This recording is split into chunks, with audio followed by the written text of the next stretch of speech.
Pemirsa, menjelang bulan suci Ramadan, sejumlah harga kebutuhan pokok di pasar tradisional Kota Juang Biren Aceh mengalami kenaikan yang sangat signifikan. Kenaikan tersebut disebabkan banyaknya permintaan dan kurangnya pasokan dari Medan, Sumatera Utara karena imbas bencana pandemi COVID-19.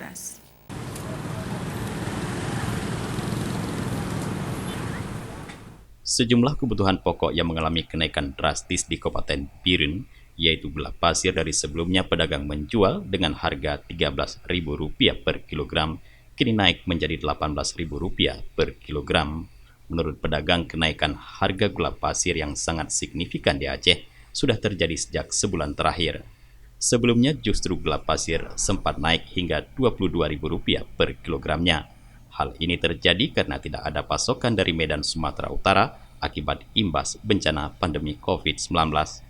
Kenaikan harga juga terjadi pada beras. Sebelumnya pedagang menjual beras kualitas standar dengan harga Rp160.000 per sak 15 kg, kini naik menjadi Rp170.000 per sak 15 kg. Selain itu, minyak goreng kemasan merek Bimoli juga mengalami lonjakan harga yang sangat tinggi.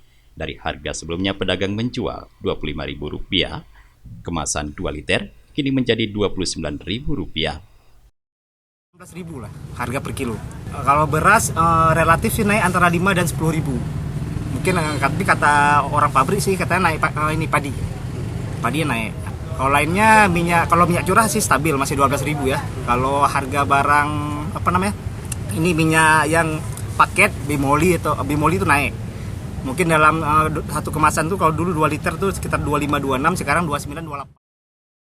Selain karena jelang Ramadan, kenaikan harga sejumlah kebutuhan pokok disebabkan imbas bencana wabah COVID-19 sehingga terjadi lonjakan harga karena kurangnya pasokan dari daerah lain. Menurut pedagang, selama sebulan terakhir hampir seluruh jenis barang kebutuhan pokok tidak stabil. Dari Biren, Tim Liputan Aceh TV melaporkan.